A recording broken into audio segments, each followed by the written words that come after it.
अगर आप भी चाहते हैं सूरज फिल्म्स के वीडियो सबसे पहले आप तक पहुंचे, तो लाल कलर के बटन को दबा के चैनल को सब्सक्राइब जरूर करें और साथ में बेल आइकन को दबाना ना भूलें।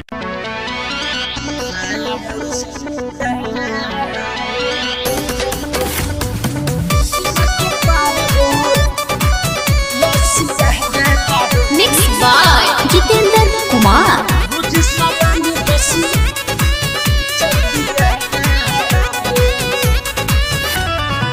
बावेनी दरदी सैया हमार हो, रतिया में करेला सीमा के पार हो। ए सखी बावेनी दरदी सैया हमार हो, रतिया में करेला सीमा के पार हो।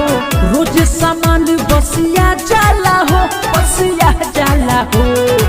करेला जंग रोज से जिया फसैया, लहंगा मुरे लसिया जाता हो। ये सखी करेला जंग रोज से जिया फसैया, साया मुर सर्दिया जाला हो।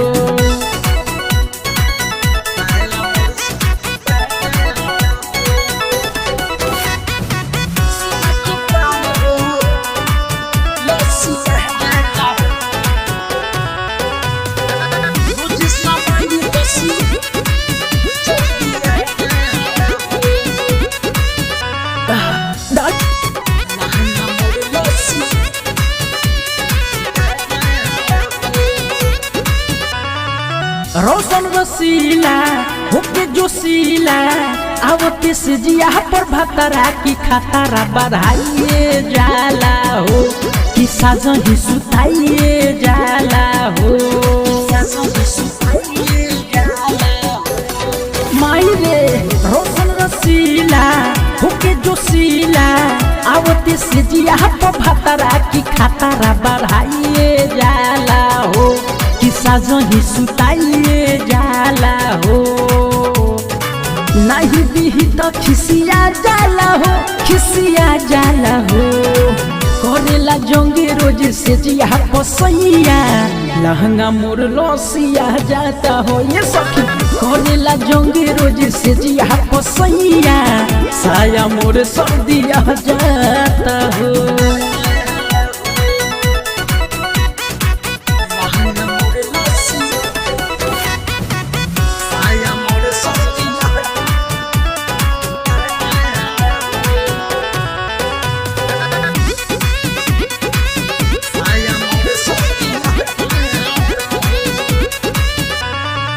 राहुल सुखल रहेले घूसल, सोनू सावरिया के सखी रे मन रोज रोज करता, कि बहिया में हमके धरता।